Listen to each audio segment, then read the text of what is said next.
Here at Game Mastering 123, we've given you a lot of numeric rules in the past.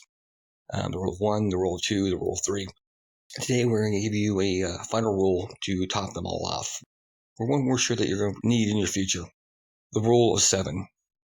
The rule of 7 says that when you are making multiples of anything, multiple details, multiple things your players should remember, you want to stop when you get to 7.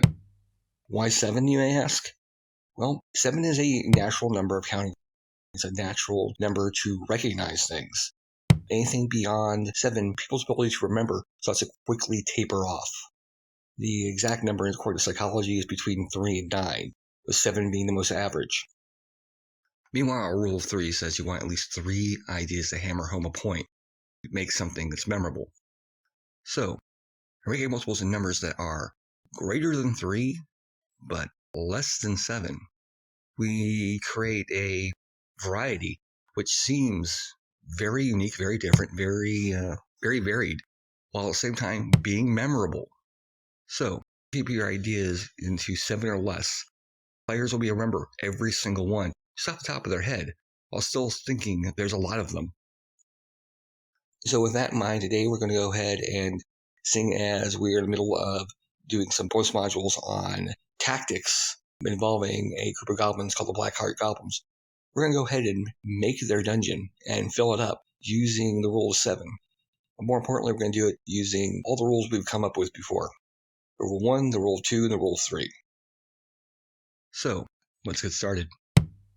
So our rule 1 says we want one big detail when creating a dungeon. One thing, one item, one concept to hold everything and bring it together.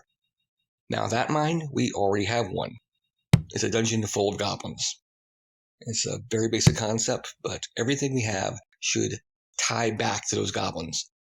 That means all our monsters we're going to create should have a reasonable and logical reason to be there, and they should be goblin-y or goblin-esque. Okay, that one's done. Rule of 2. What's our rule of 2? Well, our rule of 2 says that when you go on and you start creating details, when you create your second detail, you want to be as contradictory and different from the first as possible. This builds an innate conflict and contrast. In this case, we have our main detail is we have a tunnel full of goblins. Goblin tunnels are twisty and windy. They're narrow. They're small. The goblins are small creatures, and so they're not going to have big tunnels. So our rule 2 is that it wasn't originally a goblin tunnel. It was originally orc tunnels. Actually, natural caves. The orcs carved them into big square tunnels, the kind that they can climb through. As such, those tunnels are built on a military regiment, and they are long and they are strong. There are guard rooms spaced evenly along, and there are peepholes and watch holes. The traps are big, loud, and proud, the kind of things orcs use. Unfortunately, it's not the kind of stuff the goblins use. The goblins are using these tunnels, and they have dug their additional tunnels around them, but these orc tunnels stand in defiance of what the goblins want. They're too big, they're too long, they're too wide. The traps are too heavy for them to use and reset. So a lot of them are out of order and dysfunctional. More importantly, there are a lot of orc-only things in here. For instance, let's say there is a ancient temple in the bottom of the dungeon dedicated to the orc god of darkness. Orcs call her Ross, and she is dedicated to darkness and silence. The idea that when the orcs all die, they will all die alone. The only thing they can try and do as orcs in order to avoid dying alone is to always stick together. Alright, that's our rule of 2. So now we have a very unique dungeon already coming in context with only 2 details. Twisty, windy, small tunnels filled with goblins that are based around huge, long, straight corridors that are built for something much bigger, much stronger than them. Alright, and that in mind, we're going to combine our rule 3 with our rule 7. And I mean by that, if we're going to create our monsters, we know we want at least 3 ideas to sell a concept. In this case, we're trying to sell the idea of goblin tunnels. So we want all our monsters, or as many monsters as possible, to be based around goblins.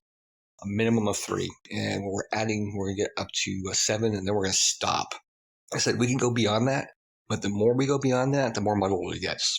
In fact, if we can stop somewhere around 5 or 6, it'd be even better. So obviously our first group of monsters we're going to put in there are goblins.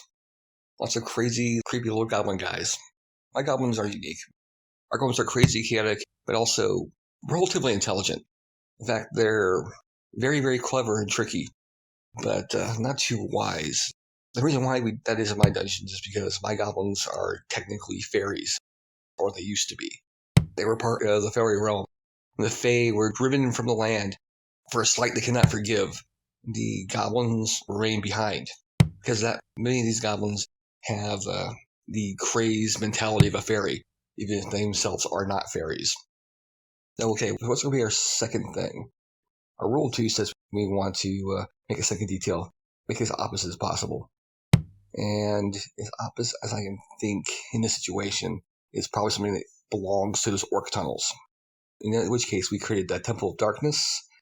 So in that Temple of Darkness, I'm going to put living shadows.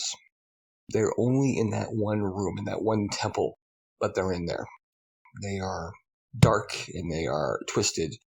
Anyone who dares bring light into that room does so at their own risk. As long as someone is willing to walk proudly and boldly into the Temple of Shadows without any light, and to look upon the face of she who cannot be seen, only then will the shadows not strike. Okay, so those are two creatures. We have goblins and we have living shadows.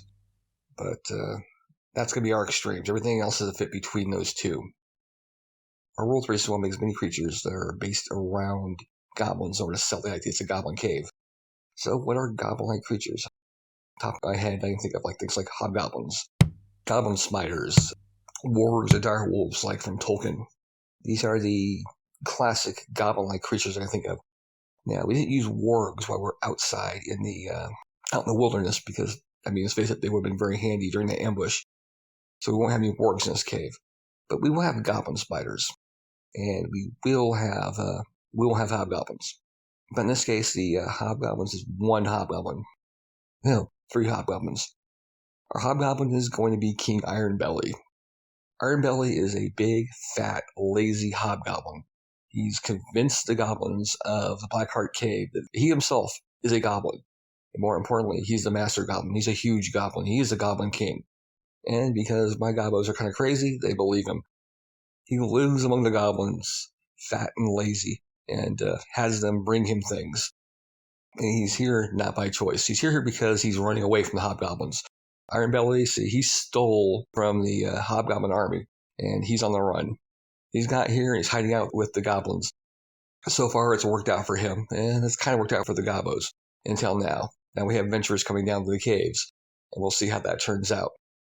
Well, what were the other hobgoblins? Well, there's 3 more hobgoblins. They're Ironbelly's partners, and they're here for their money. You see, Ironbelly and his partners ran off. Ironbelly actually is one who ran off for the money. Now they're here to collect their pit. The problem is, Ironbelly can't get to the treasure. It's actually behind a large monster, and he's trying to figure out how to get it, and he hasn't told his partners yet that's why he can't give it to them. Instead, they think that he's stalling for time, which he is, because quite frankly, let's face it, if Ironbelly can get that treasure and get the hell out of here, he will. But until he can, he and his hobgoblin friends are stuck with these goblins that they're living with, trying to convince them that they are important goblin nobles. Alright, let's go for those goblin spiders, our third critter. So our goblin spiders are giant spiders. In this case, they're large jumping spiders. They range from about the size of a crab, but get up to the size of a small pony, big enough for the goblins to ride on. Unfortunately, the pony-sized ones are rare.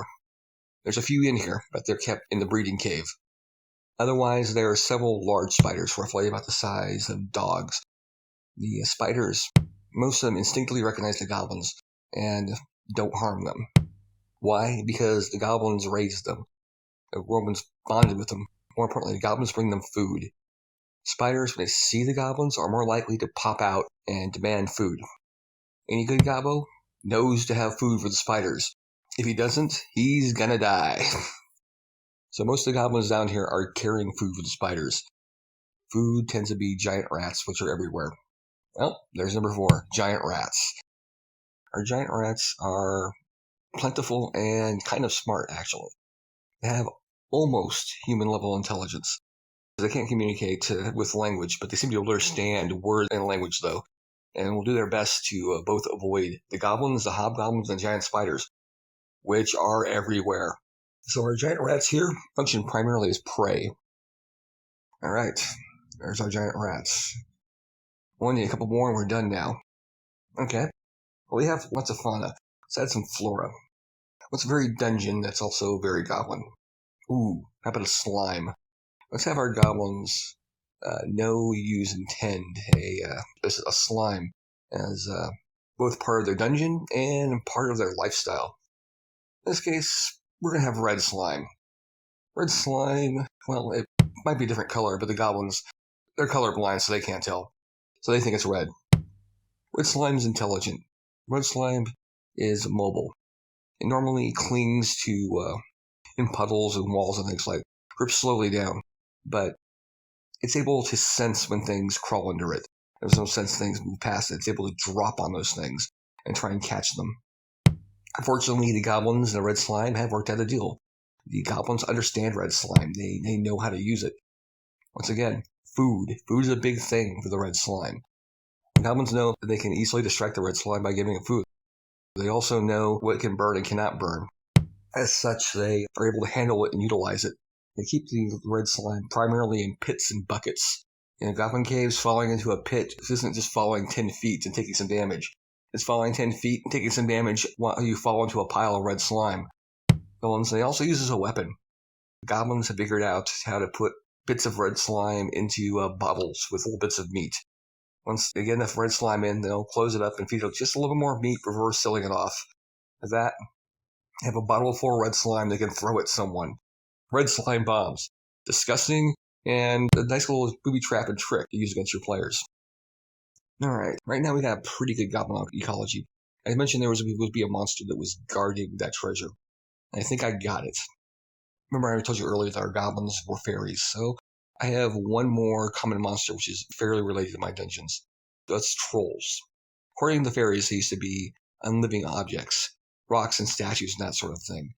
But supposedly a fairy king, in his delusions, thought the rocks were living and real and demanded them to start performing tasks, delivering messages and stuff like that. Well, this is the Feywild, and so slowly over time, those bits of living earth became real. They turned into trolls, immortal, unfeeling creatures that live deep, darkened caves in the earth, serving the whims and will of the fairy king. Creatures that cannot be killed unless, one, they meet their elemental enemy, fire. Fire can burn a troll to death and destroy it forever. But because we like Tolkien, we're going to add sunlight. Ooh, no, let's make that better. The truth. Our trolls are vulnerable to the truth. Fairies lie. Fairies are crazy. Fairies are kind of insane. And seeing as our trolls are part fae, and they are technically unliving rocks, if they are ever confronted with the truth, they will once again turn to rocks.